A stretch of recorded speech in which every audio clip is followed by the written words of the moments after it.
마가복음 17번째 시간입니다. 제목은 교회란 무엇인가입니다. 최근 영국에서 유행하고 있는 교회 형태가 있다고 합니다. FXC라고 하는데요.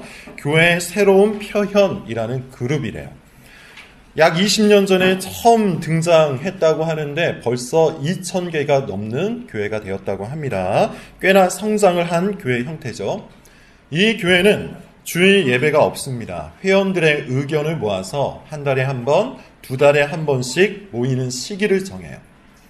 보통 한 달에 한 번 정도 모인다고 하는데요. 이 교회에 모인 사람들은 또한 다양하지가 않아요. 공통 관심사를 가지고 있는 사람끼리 모인답니다.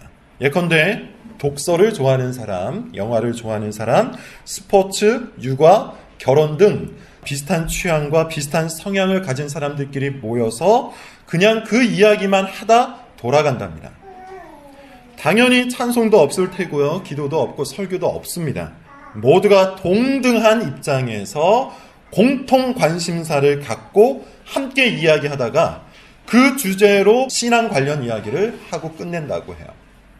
예를 들어 자동차를 좋아하는 사람들의 교회에서는 자동차 부품에 관한 이야기를 실컷 하다가 하나님께서 만드신 자연이라는 부품에 관해 이야기를 한다고 하죠. 그러면서 이들은 스스로를 교회라고 부른답니다. 영국에서 굉장히 유행하는 교회 형태라고 해요. 여러분, 이런 것이 교회일까요? 사실 FXC, 곧 교회의 새로운 형태라는 이 교회는 사람들이 좋아할 만한 것이 다 있습니다. 첫째, 규제가 없죠. 일주일에 한 번 꼭 모여야 한다는 것도 없고 어떻게 신앙생활을 하라는 귀찮은 조언이나 충고도 없습니다. 그냥 자신이 하고 싶은 대로만 하면 돼요. 두 번째, 완전히 평등합니다. 요즘 사람들이 가장 싫어하는 것 중에 하나 무엇이죠? 누군가 자기보다 더 큰 권위를 갖고 자기 일을 가르치는 거예요. 그런데 이 교회는 그런 사람이 없습니다. 목사가 없고 장로가 없어요. 서로 자기 이야기를 마음껏 하다 돌아가면 돼요. 셋째, 관심 있는 이야기만 듣고 관심 있는 이야기만 할 수가 있어요. 기존 교회는 어떻습니까? 관심이 없는 이야기만 주구장창 하죠. 관심 없는 죄의 이야기, 관심 없는 십자가 이야기, 관심도 없는 예수님 이야기, 얼마나 지루합니까? 사람들은 결혼에 대해서 관심이 있고 육아에 대해서 관심이 있고 돈과 성공에 대해서 관심이 있는데 이렇게 관심 없는 이야기만 하니 전통교회가 점점 쇠락한다는 거죠. 하지만 이 교회에서는 지루할 틈이 없어요. 하고 싶은 이야기를 마음껏 하면 됩니다. 결론적으로 보면 이 교회에서는 하고 싶은 대로 행하고 하고 싶은 대로 말하고 하고 싶은 대로 살면 되는 거예요. 나의 언행을 누구도 판단하지 않습니다. 누구도 분별하지 않고 누구도 책망하지 않아요. 정말 좋겠죠. 정말 좋겠지만 이런 교회는 교회가 아닙니다. 적어도 성경적인 교회는 아니에요. 중요한 말이 나왔습니다. 성경적인 교회라는 말이 나왔어요. 성경적인 교회가 있다는 것은 성경적이지 않은 교회도 존재할 수 있다는 뜻이겠죠. 실제로 많은 교회가 처음에는 성경의 기초에서 교회를 세워가다가 시간이 지나갈수록 성경과 상관없는 교회로 변질되어 가죠. 교회에 조금만 관심 있는 사람은 지금 이 말에 모두 동의할 겁니다. 중요한 것은 다른 교회가 아니라 우리 교회예요. 다른 교회를 비판하는 것 큰 의미가 없을 겁니다. 우리 교회는 지금 성경의 기초에 있는지 아니면 성경과 점점 벌어지고 있는지 살펴보는 것이 중요하겠죠. 왜냐하면 우리 교회도 개척하고 나름대로 시간이 지났기 때문이에요. 과연 우리 교회의 위치는 어디쯤일까요? 성경과 가까워졌을까요? 아니면 멀어졌을까요? 저는 오늘 본문을 가지고 이 이야기를 심각하게 해보려고 합니다. 오늘 본문은 사실 다 알고 있는 본문이에요. 마태복음 강해 때도 이야기했고 지난주에 15절까지 이미 살펴봤던 본문입니다. 그런데 오늘은 각도를 좀 달리해서 교회라는 주제로 본문을 들여다보려고 합니다. 본문은 교회의 초기 형태를 다룰 뿐만 아니라 교회의 중요한 특징을 간결하게 말해주고 있어요. 20절 같이 한번 읽어보겠습니다. 마지막 절이에요. 자, 시작. 집에 들어가시니 우리가 다시 모임으로 식사할 겨를도 없는지라. 20절은 오늘의 본문이 액자 구조에 있다는 것을 가르쳐줍니다. 액자 구조가 뭡니까? 겉에 큰 이야기가 있고 안쪽에 진짜 이야기가 있는 구조죠. 마치 액자 안에 사진이 진짜 중요한 것처럼 바깥 이야기는 안쪽 이야기를 위해서 존재하는 겁니다. 그렇다면 바깥 이야기가 뭘까요? 7절부터 11절 그리고 20절이 바깥 이야기를 구성하고 있어요. 바깥 이야기의 주제는 지난주에 말한 것과 같이 예수 신드롬입니다. 무리들이 예수님께 열광해서 몰려들었다는 것, 그것이 바깥 이야기의 주제예요. 그러나 이 바깥 이야기는 사실 안쪽 이야기를 강조하기 위한 장치요 배경일 뿐이에요. 오늘 본문이 바로 그 안쪽 이야기, 제자 공동체에 관한 이야기, 다시 말하면 교회에 관한 이야기입니다. 그런 관점에서 13절을 같이 한번 읽어보죠. 자, 13절입니다. 시작. 또 산에 오르사 13절은 교회에 관한 가장 중요한 교훈을 담고 있는 구절이에요. 교회는 기본적으로 두 가지로 만들어집니다. 자, 첫 번째, 교회는 예수님께서 원하는 자들을 부르시면서 만들어져요. 다시 말해서 교회의 주도권은 그리스도께 있다는 겁니다. 교회의 통치권은 그리스도께 있다는 거예요. 그리스도가 중심이어야 한다는 것인데요. 이 말이 조금 추상적일 수 있죠. 그리스도가 교회의 중심이고 그리스도가 교회의 권위라는 말에 동의하면서도 뭔가 두루뭉술하다는 것이죠. 손에 안 잡힌다는 거야. 이에 대해서 칼빈은 이런 말을 합니다. 그리스도가 교회의 통치자라는 말은 그리스도의 말씀이 통치한다는 뜻이다. 말씀의 통치라는 겁니다. 13절에서 뭐라고 말하고 있습니까? 자기가 원하는 자들을 부르셨다고 하죠. 예수님께서 말씀하심으로 교회가 시작되었다는 뜻이에요. 교회의 출발, 교회의 내용, 교회의 방식, 교회의 목표, 교회의 모든 것은 말씀에 의해 통치를 받아야 합니다. 그것이 진정한 교회예요. 오늘날 교회의 가장 심각한 문제가 사실 바로 여기에서부터 출발해요. 교회가 말씀의 통치를 받지 않으려고 합니다. 말씀의 기초에서 모든 것을 판단하고 모든 것을 결정하고 모든 것을 세워가야 하는데 말씀이 아닌 각자의 생각을 모아서 교회를 만들려고 해요. 소위 말하는 집단 지성을 교회 안에서 발휘하려 한다는 겁니다. 민주적 사고로 교회 문제를 결정할 수 있다고 믿는다는 것이죠. 신학적으로 진보적 색깔을 가지고 있는 교회에서 시도하는 이와 같은 방식의 교회 형태는 말씀의 통치가 아니라 결국 사람의 통치를 불러오게 돼요.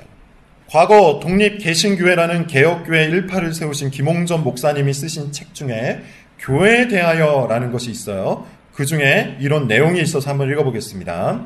사람들 몇 명이 모여서 한 단체를 이루고 민주적 절차로 규정을 만든 후에 교회라는 이름을 붙이는 것이 과연 합당하냐는 것입니다. 말씀의 순결한 공급과 통치가 없는 교회, 그런 교회를 교회라고 부를 수 있을까요? 저 역시 이 말씀에 전적으로 동의합니다. 교회는 그리스도의 왕적 통치가 실현되는 이 땅의 하나님 나라예요. 교회는 말씀이 순전하게 공급되고 공급된 그 말씀에 의해 통치되어야 마땅합니다. 분명 교회 안에 민주적 요소가 존재하지만 그조차도 말씀에 의해 발생된 제도일 뿐이에요. 세상에서 말하는 민주주의와는 근본이 다릅니다. 세상에서 말하는 민주주의는 사람들 한 명 한 명이 스스로 왕이 되어서 자신의 판단을 가장 신뢰하여 선택하는 것이죠.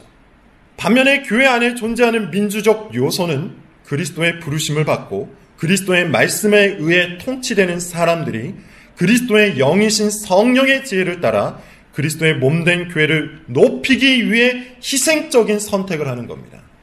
자신의 주권을 시행하는 것이 아닙니다. 자, 그런 의미에서 교회는 우리의 신앙이 구체적으로 현실적으로 진짜로 펼쳐지는 공간이에요. 우리의 신앙이 머릿속에만 존재하는 거품 신앙인지 아니면 우리 마음까지 내려온 진짜 신앙인지 그것을 판가름할 수 있는 곳이 바로 교회예요. 우리는 지금까지 신앙적인 구호, 신앙적인 수식어를 수없이 들어왔습니다. 예컨대 그리스도는 우리의 왕이시다. 말씀대로 살아야 한다. 기도하는 신앙이 참된 신앙이다. 그리스도의 몸으로 서로를 사랑해야 한다. 사랑은 희생과 섬김이 필요하다. 등등 여러 가지 신앙적인 수식어를 들어왔습니다. 이 말들을 한마디로 규정하자면 자기를 부인하고 자기를 헌신하자는 것이겠죠. 자기의 권리를 포기하고 하나님과 교회를 섬기자. 자기를 부지런히 단속해서 그리스도와 그리스도의 교회를 높이자.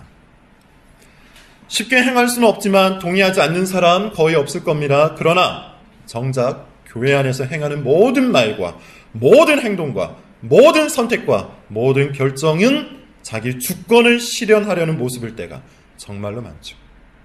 심지어 그것이 당연하다고 생각해요. 왜 그럴까요? 사람은 영향을 받는 존재입니다. 단독으로 존재하는 사람은 아무도 없어요. 모든 사람은 무엇인가에 의해 영향을 받고 그 무엇인가를 닮아가게 되어 있어요. 지난주 설교가 바로 그것이었어요. 예수님 편에 서 있는 제자는 예수님을 닮아가는 사람이 될 겁니다. 반면 위선자의 말과 행동을 물리치지 않는 사람은 결국 위선자가 될 거예요. 위선자의 말을 닮아갈 것이고 위선자의 행동을 닮아갈 것이고 결국에는 위선자와 한 몸을 이루게 될 겁니다. 이와 같은 원리는 교회와 사회 사이에도 존재하는데요. 교회의 영향을 받아서 교회를 닮아갈 것인지 사회의 영향을 받아서 사회를 닮아갈 것인지 둘 중 하나라는 거예요. 자, 제가 조금만 솔직하게 말을 해보죠. 저는 청년부 사역을 주로 해왔기 때문에 대학생들이 사회인이 된 후에 어떻게 신앙이 변질되는지를 잘 관찰할 수 있었어요. 가장 먼저 교회를 평가하는 기준이 달라지더군요. 교회를 본인이 속해 있는 회사나 기관처럼 이해를 해요. 일종의 조직으로 교회를 대하는 것이죠. 얼마나 효율적인 시스템을 가지고 있는지, 얼마나 민주적인 의사결정을 하고 있는지, 얼마나 미래지향적인지 본인이 회사에 대해서 갖고 있는 불만과 불평으로 교회를 대하고 교회를 이해합니다. 목사도 마찬가지예요. 사회적인 리더십과 교회적인 리더십을 동일선상에 놓고 평가하려고 합니다.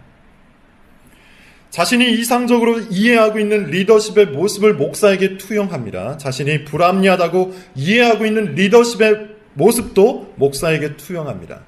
목사가 말씀을 맡은 직분자로 그리스도의 왕적 통치를 대리하여 말씀을 가르치고 권면하고 책망하는 임무를 맡았다는 그 사실을 전혀 이해하지 못하고 목사에게 민주적인 리더십, 자기와 동등한 권위를 갖고 대하기를 원해요. 이런 사고방식 자체가 세속화인데 사회에서 익힌 이런 사고방식을 본인은 성장이라고 생각해요.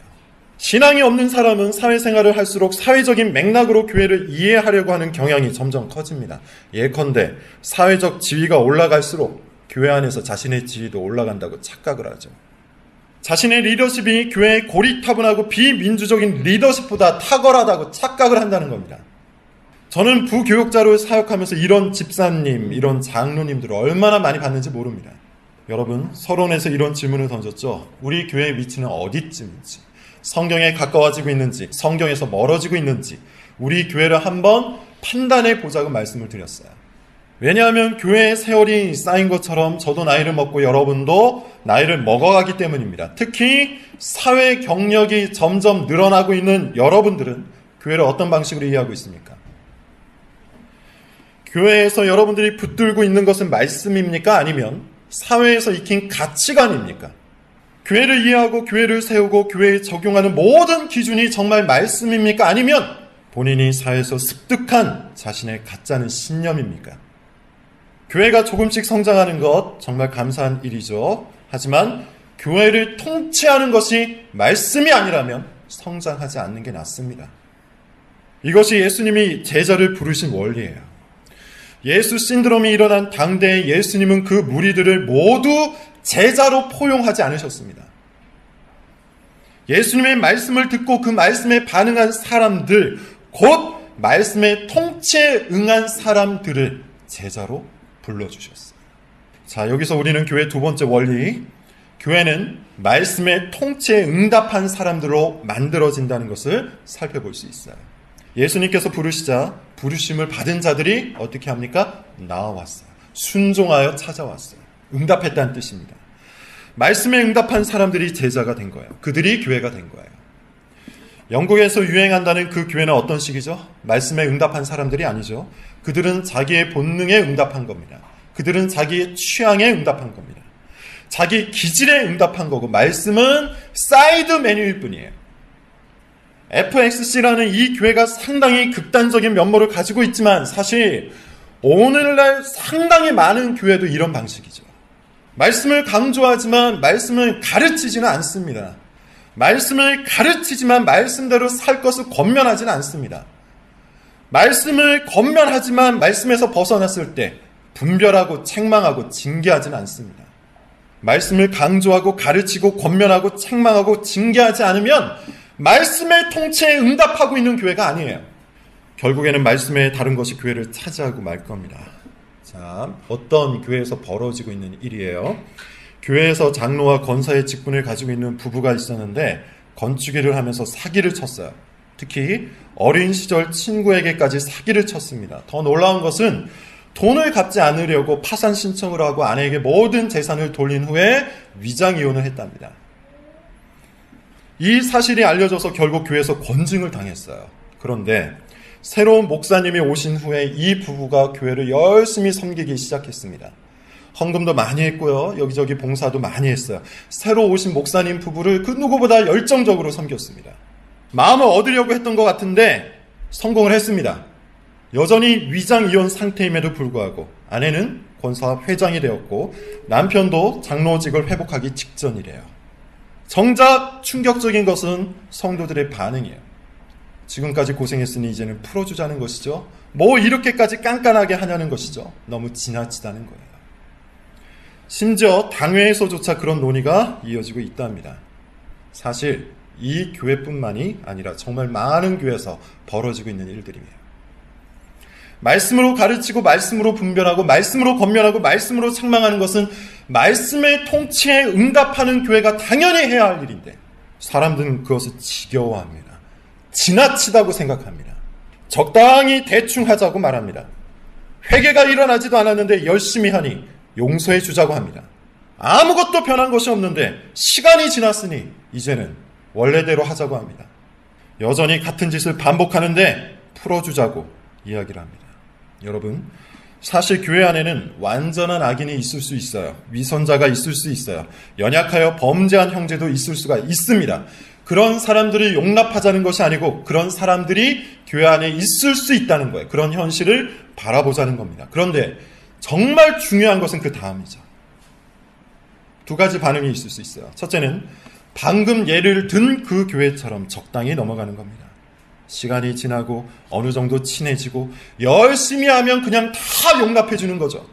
대충 가는 거예요. 목사가 권면하고 경고하고 목소리를 높여도 우리끼리는 그러지 말자며 뒤에서 그냥 같이 다니는 거예요. 좋은 게 좋은 거 아니겠냐는 것이죠. 만약 이런 생각을 가지고 교회를 다닌다면 그 어떠한 교회라도 금세 세속화되고 말 겁니다. 말씀의 통치가 아니라 결국 사람의 통치만이 남는 교회가 될 거예요. 둘째는 끝까지 말씀대로 하는 교회가 있을 겁니다. 어떻게 하는 것이 말씀에 반응하는 것인지 고민해서 그대로 행동하는 것이지. 회개 없는 열심, 변화 없는 신앙 고백을 분별하여서 진정한 회개를 이룰 때까지 계속해서 말씀의 통치대로 반응하는 거예요. 그런 교회가 개혁교회인 겁니다. 말씀에 의해서 끝없이 개혁하는 교회, 말씀에 계속해서 반응하는 교회, 그런 교회가 개혁교회예요. 끝없이 말하고 있는 것처럼 정말 성경적인 교회, 정말 개혁주의적인 교회는 목사 혼자 만들 수 있는 것이 아니에요. 목사가 침 튀기며 소리를 질러 가르친다 해도 그냥 뒤에서는 자기들의 원래 습관에 반응해서 대충 하자고 하면 말씀의 통치가 있는 교회가 될 수 없어요. 착한 척, 선한 척, 친절한 척하는 자신의 기질에 반응하는 행동은 우리 교회를 다른 교회랑 똑같이 만들어버릴 겁니다. 여러분, 저는 인간적으로, 목회적으로 제가 굉장히 알기 쉬운 사람이라고 생각합니다. 말한 대로 행동합니다. 말을 해놓고 다른 방식으로 행동하지 않아요. 만약 저에 대해서 알기 어렵다고 생각하는 사람이 있다면 아마도 본인이 원하는 대로 행동해 주지 않기 때문일 거예요. 회개가 없는 열심을 받아주지 않는다고 말을 했으면 정말 그렇게 합니다. 변화가 없는 신앙 고백을 위선이라고 규정을 하면 정말 그렇게 대합니다. 분별을 하고 권면을 하고 훈계를 하고 책망을 하고 징계를 하는 것이 누군가의 변화를 도모할 수 있는 가장 성경적인 방법이라고 가르쳤다면 정말 그대로 합니다. 누구든지 진심으로 돌이켜서 변화된 모습을 보이면 과거에 어떤 짓을 했든지 다 받아줍니다. 절대로 대충하지 않고 절대로 적당히 하지 않아요. 제가 다른 방식으로 행동할 것이라고 여러분 생각하지 마세요. 그렇게 기대하지 마세요. 가르친 대로 합니다. 그런데 그것보다 더 중요한 것이 있어요. 제가 아무리 그렇게 한들 교회가 저 혼자 세울 수 있는 것이 아니죠. 특히 장로교회는 그렇습니다. 제가 말씀을 가르치고 말씀으로 권면하고 말씀으로 책망하는 직분을 맡았지만 투표를 할 때는 결국 한 표예요. 교회 안에 말씀에 응답하는 제자가 없으면 목사의 소리만 남은, 신학적인 구호만 남은 그런 껍데기 교회로 순식간에 흘러갈 수 있다는 겁니다. 이런 사례를 얼마나 많이 봤는지 모릅니다. 결국에는 목소리 큰 사람, 결국에는 열심을 내는 사람, 결국에는 눈에 띄는 사람을 교회의 중요한 자리에 올려놓는 것이죠. 성도의 교제를 부지런히 하면서 올바로 분별하고 올바로 반응하고 올바로 선택해야 하는데 그냥 대충 적당히 한 결과예요. 칼빈은 기독교 강요에서 권징이라는 것을 가르치며 다음과 같은 말을 해요. 칼빈의 말입니다. 권징을 제거하기를 바라거나 아니면 권징의 회복을 방해하고자 하는 모든 사람들은 궁극적으로 교회를 와해시키는 일에 일조하고 있는 셈입니다. 권징을 징계로만 생각하지 마십시오. 권징의 출발은 사사로운 훈계에서 시작하는 겁니다. 예컨대 또 칼빈의 말인데요. 권징의 첫 기반은 사사로운 훈계의 여지를 마련해 놓는 데 있다. 즉 누군가가 그의 의무를 기꺼이 수행하지 않거나 교만하게 행하거나 경건하게 생활하지 않거나 비난을 받아 마땅한 행동을 저질렀을 경우 각 사람이 그 형제를 훈계하도록 노력하여야 한다. 쉽게 말하면 권징은 성도의 교제 가운데 잘 분별하고 잘 권면하고 잘 훈계하는 것에서 시작한다는 겁니다. 칼빈은 이것이 모든 성도의 의무라고 해요. 그런데 누군가가 이와 같은 의무를 소홀히 여긴다면 그것은 교회를 와해시키는 일에 일조하는 셈이라고 말해요. 심지어 알지 못하고 할 때도 그렇다고 합니다. 분명 어떤 사람은 기질적으로 이런 것이 어려울 수 있어요. 그래서 거의 무의식적으로 성도의 교제 안에서 이루어져야 하는 이 권징이라는 것을 소홀히 여길 수 있을 겁니다. 뭐 그렇게까지 해야 하냐는 것이겠죠. 언제까지 해야 하냐는 거예요. 대충 적당히 하는 것이 사람을 세워주는 방법이 아니겠냐 이렇게 반문하는 사람도 있을 거예요. 아니면 제가 보고 있는 중에만 하는 척하고 뒤에 가서는 기질 따라 익숙한 대로 자기 마음이 끌리는 대로 하는 사람도 있을 겁니다. 그러나 그것이 무엇이든 어떠한 이유든 어떠한 동기든 권징의 회복을 방해하는 것이고 교회를 와해시키는 것에 일조하는 거예요. 생각을 해보세요. 제가 목소리를 높여 가르치고 가르친 대로 행하여도 실제 성도의 교제 안에서는 전혀 시행되지 않는다면 그 누가 말씀의 통치를 받아들이겠습니까? 오히려 콧방귀를 끼고 자기가 가지고 있는 온갖 처세술을 동원하여 사람들의 마음을 사는 데 집중하겠죠. 은근히 목사와 대결을 벌이면서 사람들을 자기 편으로 만들려고 할 겁니다. 앞서 예를 든 그 교회의 장로와 권사처럼 말입니다. 만약 그런 사람들이 늘어나고 그런 사람들에게 동조하는 사람들이 늘어난다면, 아니 무의식적으로 그런 사람들을 받아주는 사람들이 교회 안에 늘어난다면 교회가 어떻게 될까요? 겉은 개혁교회지만 실상은 FXC, 교회의 새로운 표현이라는 그 교회처럼 되지 않겠습니까? 각기 자기 소견에 오른 대로 행하는 교회가 되고 말 겁니다. 자, 오늘 본문 뒷부분 마지막으로 읽어보겠습니다. 16절부터 19절입니다. 자, 시작. 이 12를 세우셨으니 시므온에게는 또 세베대의 아들 야고보와 야고보의 형제 요한이니 이 둘에게는 보아노게 곧 우리의 아들이라는 이름을 더하셨으며 또 안드레와 빌립과 바돌로메와 마테와 도마와 알페오의 아들 야고보와 이 다데오와 가나나인 시몬이며 또 다른 인간이 이는 예수를 반자더라. 12제자의 이름이 나오죠. 몇 사람은 간단한 프로필이 나옵니다. 기록 목적이 뭘까요? 어떤 사람은 교회 안에는 이와 같이 다양한 사람이 있을 수 있다고 말해요. 당연합니다. 교회 안에 모인 사람들은 다양한 신념, 다양한 기질, 다양한 배경을 가진 사람들이 있을 수 있어야 되고 심지어 그래야 합니다. 그러나 마가가 이 복음서를 쓸 때 당시 제자들은 어떤 상태였습니까? 여전히 처음 그 상태 그대로였습니까? 욱하고 제멋대로 굴고 감정적이고 이기적이고 권력지향적이고 의심이 많은 그 상태 그대로였습니까? 아닙니다. 어떤 제자는 참으로 듬직하게 변하였고 어떤 제자는 풍성한 사랑을 지니게 되었고 어떤 제자는 담대한 믿음으로 순교하였고 어떤 제자는 신념을 버리고 신앙을 택했습니다. 그리스도의 말씀에 응답하여 그 말씀의 통치를 받아들인 교회가 되었다는 겁니다. 여러분, 교회란 무엇입니까? 우리의 주권이 실현되는 곳입니까? 우리의 권리가 보장되는 곳입니까? 우리의 신념과 기질과 성격이 그대로 인정받는 곳입니까? 아닙니다. 교회는 그리스도가 통치하는 곳입니다. 다양한 사람이 교회에 올 수 있어요. 정치적으로 좌파도 올 수 있고 우파도 올 수 있어요. 경제적으로 부유한 사람도 올 수 있고 가난한 사람도 올 수 있어요. 성격적으로 차분한 사람도 올 수 있고 즉흥적인 사람도 올 수 있어요. 이성적인 사람도 올 수 있고 감정적인 사람도 올 수 있어요. 그러나 교회는 그 상태 그대로 머물면서 자기 자신에게 반응하는 곳이 아닙니다. 오히려 다양한 사람들이 모여서 말씀의 통치를 받아 끊임없이 제자로 변해가는 곳, 그곳이 교회죠. 이것을 위해 가르침이 있는 것이고, 이것을 위해 겉면이 있는 것이고, 이것을 위해 훈계와 책망이 있는 겁니다. 다시 한번 묻습니다. 우리 교회는 어디쯤에 와 있습니까? 성경에 가까워지고 있습니까? 아니면 성경에서 멀어지고 있는 교회입니까? 여러분은 무엇을 향해 가고 있습니까? 성경적인 교회를 위해 의지를 갖고 부지런히 걷고 있습니까? 아니면 아무 생각 없이 자기 성격과 기질을 따라 이리 붙었다가 저리 붙으며 갈짓자 행보를 하고 있습니까? 우리는 교회를 세우는 사람입니까? 교회를 와해시키는 사람입니까? 담장너머 교회, 말씀의 통치가 눈에 보일 정도로 분명하게 살아있는 그런 교회가 될 수 있기를 진심으로 바랍니다. 기도하겠습니다.